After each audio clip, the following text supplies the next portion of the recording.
¿Qué tal? ¿Cómo están? Muy buenas noches.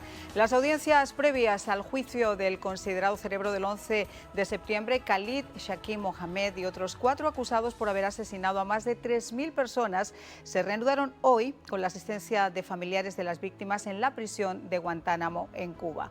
Tras más de un año en suspenso por la pandemia, además del cargo de conspiración, están imputados por cometer asesinatos en violación de la ley de guerra, de atacar a civiles y de terrorismo, y en caso de ser condenados podrían incluso enfrentarse a la pena de muerte, cuyo método lo decidiría finalmente el secretario de Defensa.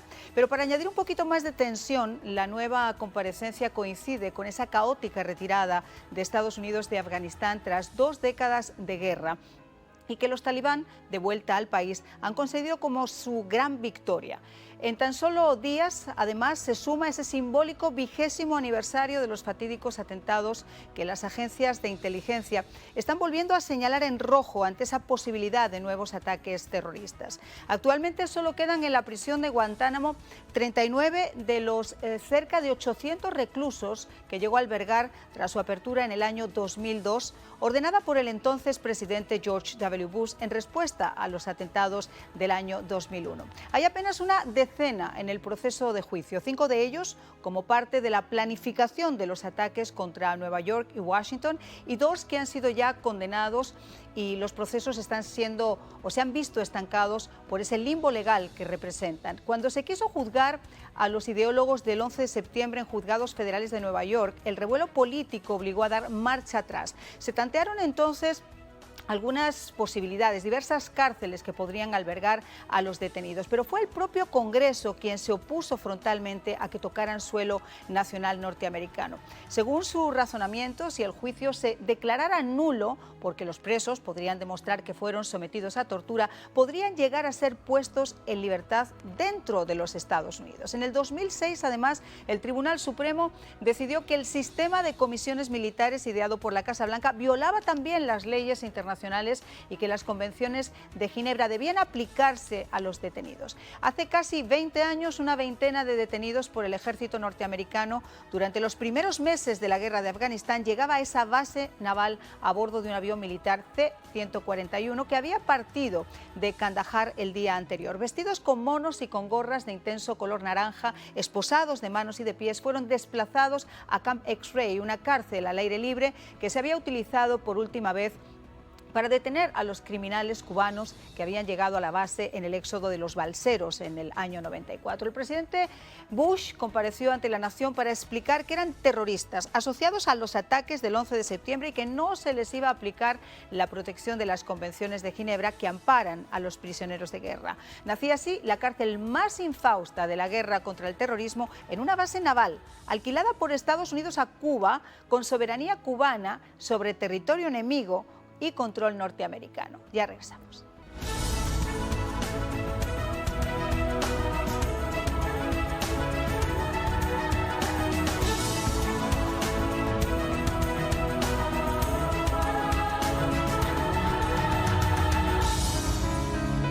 Bueno, pues día de atención en Guantánamo después de 20 años, y quiero presentarles ya a mis invitados. Eric Rojo, coronel retirado del Ejército de los Estados Unidos. Coronel, gracias por acompañarnos. Hola, Marian. Gusto estar contigo. Y tenemos también a Sabino Jauregui, que me acompañó también anteriormente en la radio. Abogado, muchas gracias por acompañarnos. Gracias por invitarnos. A ver, yo quisiera empezar con el abogado, porque aquí obviamente yo digo que hay un limbo legal. Hay quienes dicen, pero vamos a ver, si no son militares, ¿por qué ser juzgados en una corte, se puede decir marcial, por un jurado, por fiscales que sí son militares cuando ellos son civiles? Porque ellos han creado este sistema judicial, lo están acusando como enemy combatants, enemigos de guerra, no pertenecen en sí a ningún país, así que han creado este tribunal específicamente para este juicio. Los fiscales sí son oficiales militares, los abogados de la defensa, algunos también son oficiales militares, pero hay abogados civiles también. Y el juicio va a ser al frente de un juez militar con un jurado de 12 oficiales militares. Ahora, Eric, yo estaba comentando en mi introducción y recuerdo perfectamente aquella época cuando se decidió que quizá deberían responder ante las Cortes Federales de los Estados Unidos y hubo un auténtico revuelo político. Dijeron, no, para nada. Incluso el propio Congreso dijo, paren eso, porque si se puede demostrar que ha habido tortura, el juicio sería nulo y entonces quedarían libres aquí en los Estados Unidos. ¿Hubiera cambiado la situación si hubieran sido juzgados en Nueva York?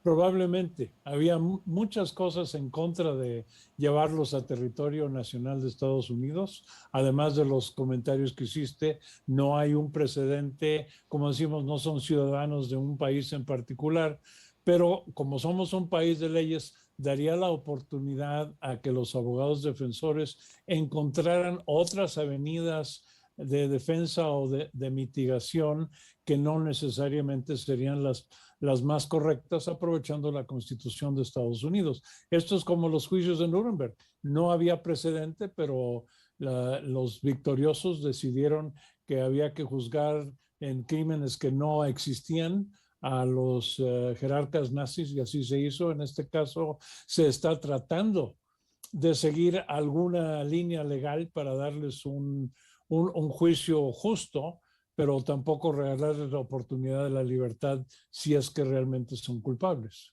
Ahora, si fueran declarados culpables de haber asesinado a esas 3.000 personas, obviamente estos 5 se estarían enfrentando a la pena de muerte.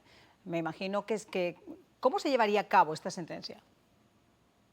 Normalmente en un juicio militar hay 2 opciones, fusilamiento o la horca. Todo depende del juez o lo que decida el secretario de Defensa, que sería la forma a llevarlo a cabo.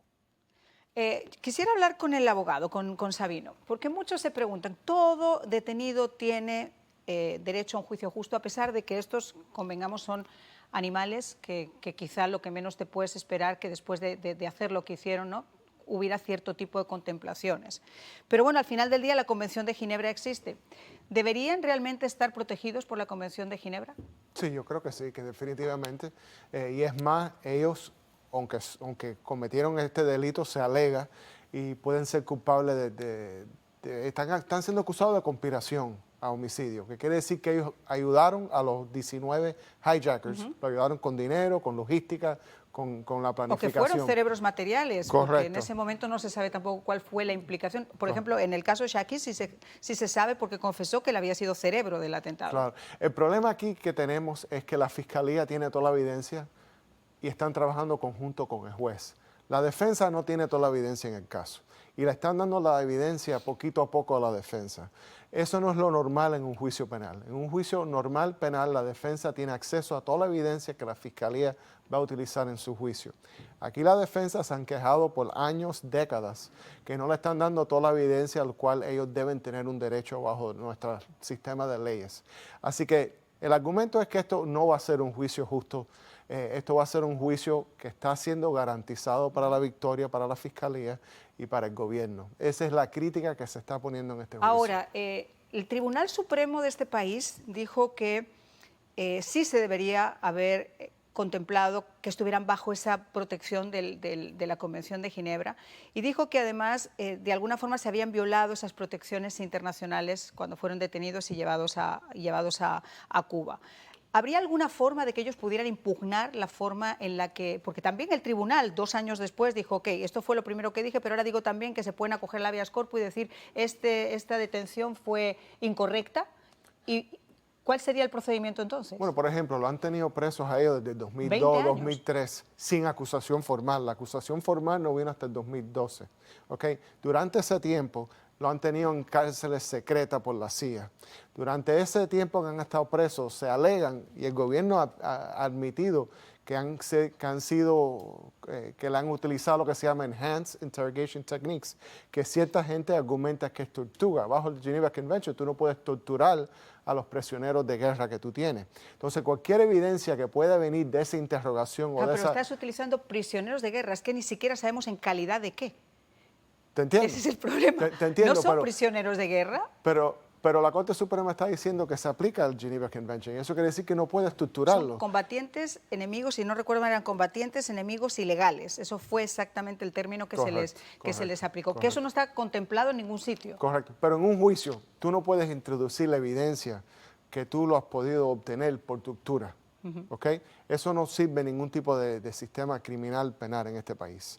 Toda esa evidencia, si fuera frente de un juicio penal criminal normal, ninguna de esa evidencia podría ser admisible en contra del acusado. Esa evidencia se vota, se elimina. ¿Okay? Un policía no puede entrarle a golpe a un acusado para coger una confesión de él, que es lo que se alega que le hicieron a estos prisioneros. No, lo que pasa es que estos no son angelitos, son gente que no les tiembla el pulso. A ver, es que hay que entender también, y yo me imagino que la defensa, que la Fiscalía va a utilizar estos términos. Estos individuos, el que muere en guerra va al cielo, que es lo que estábamos comentando. O sea, son gente que para ellos la yihad les lleva directamente por vía rápida, por el fast track. Entonces, una persona que no tiene aprecio a la vida, que es capaz de matar a 3.000 personas sin querer hacer apología del terrorismo, pero me imagino que salvó muchas vidas el hecho de que hayan obtenido esa información. Te entiendo, pero si vamos a hacer un juicio de verdad, hay que hacerlo de una manera justa, hay que hacerlo de una manera transparente. Por ejemplo, en nuestro país, cuando vamos a juicio en un caso, yo he defendido a muchos asesinos, a violadores de niños, y aunque seas un violador de niños, aunque seas un asesino, todavía se le da un juicio justo y transparente, donde se puede decir al fin del día, cuando lo encuentran culpable, cuando le dan la cadena perpetua, cuando le dan la pena de muerte, tuvo un juicio justo desde el principio hasta el final. Y eso es lo que nosotros, como un gran país, debemos hacer hasta con estos mismos. En el día de hoy que se han reanudado las audiencias preliminares a los acusados por el 11 de septiembre. Pero esto está ocurriendo, como yo les decía también, justo después de esta caótica salida de Afganistán, donde los talibán y donde todos estos fundamentalistas piensan que ha sido una enorme victoria, que por fin el enemigo, han logrado sacar al enemigo del territorio, y a muy poquitos días del 11 de septiembre. Coronel, esto me imagino que tiene una implicación muy particular. Sí, como seres humanos vivimos del simbolismo. Entonces, esto es algo simbólico que varias facciones van a aprovechar para... Bueno, parece ser que se nos quedó mientras recuperamos ese sonido. Te hago la misma pregunta. Esto tiene un simbolismo muy especial. Ya hemos visto que las agencias de inteligencia han señalado con neón ese día y hay cierta preocupación. Sí, es increíble con el desastre que vimos en Afganistán. Es algo que debemos preocuparnos. Tenemos que preocuparnos por los americanos que todavía están en Afganistán, por todos los que nos ayudaron, los intérpretes y la gente que trabajó con el gobierno de nosotros. ¿Y qué va a hacer el talibán? ¿Qué tipo de juicio va a tener el talibán en las calles?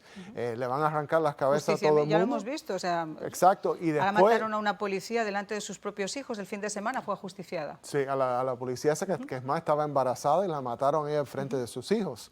Y entonces, ¿qué van a decir el talibán? El talibán va a decir, ¿por qué nos dicen que nosotros hacemos juicios injustos si ustedes hacen lo mismo con Khalid Sheikh Mohammed y los otros 5 acusados que están siendo acusados en secreto, que los han aguantado sin acusación por más de 20 años y ahora vas a tener un juicio secreto en Guantánamo? Es lo que van a decir ellos. ¿Y con qué cara nosotros vamos a poder decirle a ellos que el juicio que tú estás haciendo es injusto? Ahora, yo no sé si hemos recuperado ya, ¿me podéis confirmar si hemos recuperado? Todavía no hemos recuperado. Ok, bueno, necesito tener idea para saber un poquito más. ¿Ya sí? Ok, bueno, qué maravilla. Logramos establecer esa comunicación de nuevo. Eric, te hago la misma pregunta que te dejé con la palabra en la boca. Mira, estaba yo comentando que vivimos de simbolismo y esta fecha es muy simbólica y ahora peor que nunca por todos los errores que cometió el presidente Biden en la mal salida ridícula en lo cual nos puso al país totalmente. Entonces, los que están llamando victoria, que no es Biden, a pesar de sus mentiras al respecto, van a tratar de aprovechar esta fecha para demostrar que todavía tienen una capacidad de afectar a Estados Unidos. Y quiero hacer un pequeño paréntesis para decir que yo estoy en total desacuerdo en la Corte Suprema al decir que pueden apegarse a la Convención de Ginebra. La Convención de Ginebra es precisamente una convención entre países. Estas personas no pertenecen a ningún país, no pertenecen a ningún ejército. Entonces, si vamos punto por punto legalmente, no tienen por qué tener ninguno de esos derechos. y precisamente al ser criminales se les está dando la ventaja de un juicio, el cual no merecen, pero como país civilizado se está tratando de hacer. Y parte de la tortura que se habla es el famoso waterboarding, que yo no lo considero tortura, es, como dicen, una interrogación suprema, pero no al nivel de ser tortura, pero bueno, eso ya son opiniones. No, aparte no entremos en torturas porque si algo son especialistas en cortar cabezas, manos, plantas de los pies, mutilarte las orejas, mutilarte la nariz, etcétera, etcétera, etcétera, son estos señores que, bueno, sí, por supuesto, como presos se les debe dar un juicio justo, pero tampoco es como para extendernos mucho con el tema de las torturas después de lo que lamentablemente hemos visto que hacen con las mujeres y con nuestros propios soldados en Afganistán. Ahora, yo quisiera preguntarle también, en los primeros días, y ha tocado un tema muy particular, coronel, en los primeros días de esta salida caótica de Afganistán, vimos como muchos de los presos que estaban también en las bases de Estados Unidos en Afganistán habían quedado libres y estaban, por ejemplo, personajes que sobre su cabeza pesaban recompensas de $5 millones ejerciendo el rezo de ese día. ¿Qué se puede esperar o qué cree usted como experto militar que es la atención que tienen que tener ahora nuestras agencias internacionales sobre esa gente que están en libertad en Afganistán después de haber pasado también 20 años en la cárcel? Mira, como en todo, hay buenas y malas noticias. Las malas noticias es precisamente que estos criminales quedaron en libertad sin ningún control absoluto.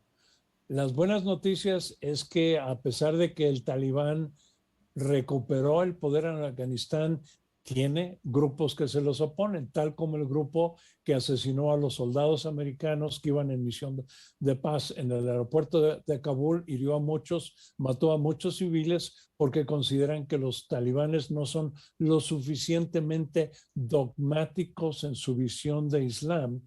Así es que además de que tenemos que ir a rescatar a los ciudadanos americanos que se dejaron atrás, que es algo que es en contra de nuestra doctrina, vamos a tener que estar muy cerca de ver quién le está haciendo qué a quién dentro de las mismas divisiones de ellos y cómo van a tratar de salir, como comentabas en un principio, a tomar venganza tanto contra nosotros como la OTAN.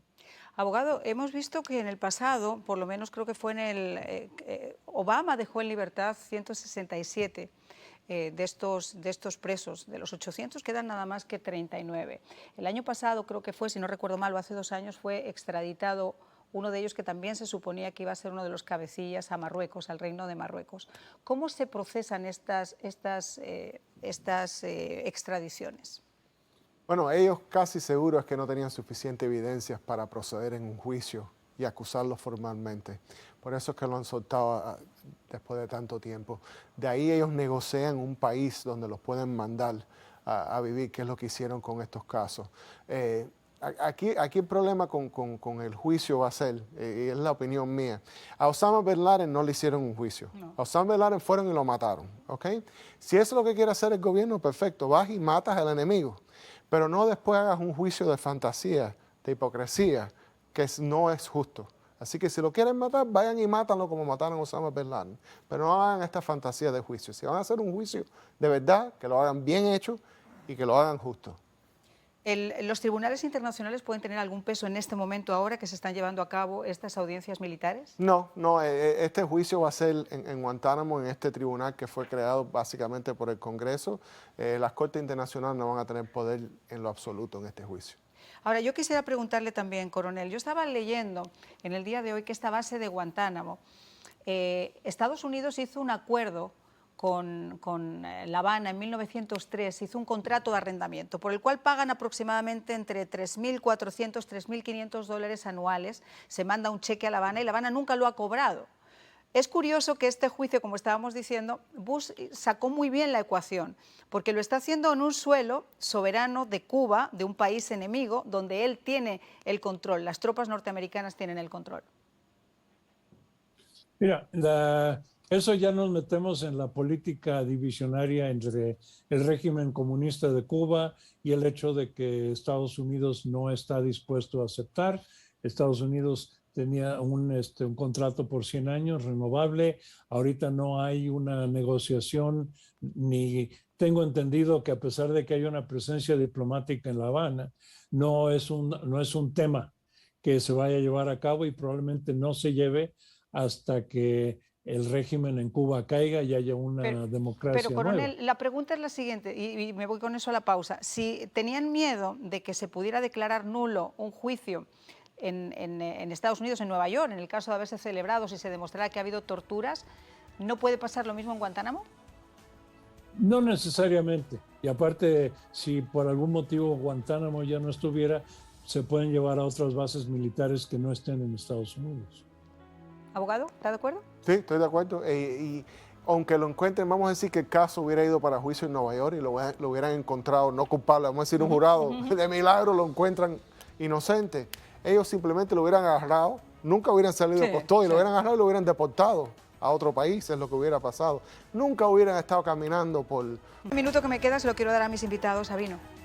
Bueno, yo lo que pienso es que si vamos a tener un juicio, vamos a hacerlo bien hecho, vamos a hacerlo de una manera transparente, que la Fiscalía le dé toda la evidencia que ellos tienen a la defensa y que sea un juicio justo por personas, por un jurado, que lo va a hacer una determinación justa, que no va a ser, ¿cómo se dice en español?, influenciado por el mismo ejército, porque aquí todo el mundo es parte del mismo sistema. El juez es militar, los fiscales son militares, los abogados de defensa son militares. Y ellos son civiles. Y hasta el mismo jurado va a ser militar solamente. Lo curioso es que ellos son civiles. Eric, coronel. Mira, si ves la historia de la justicia militar, y yo fui parte de ello en Vietnam y en juicios, el sistema es igual que el sistema civil, solamente estamos en uniforme. Así es que no hay una uniformidad de opiniones, hay la libertad de pensamiento y actuar de acuerdo con la ley. Sí quería hacer un comentario final, que si el abogado tiene razón que es un juicio ilegal, entonces estamos acusando los juicios de Nuremberg, que también fueron de post facto ilegales en todos los cargos que les hicieron a los nazis. Quizá a lo mejor si hubiera pasado en una corte internacional, la Corte Internacional de la Haya, por ejemplo, cualquiera de esas cortes que han juzgado delitos de lesa humanidad, estaría tal vez en el día de hoy un poquito más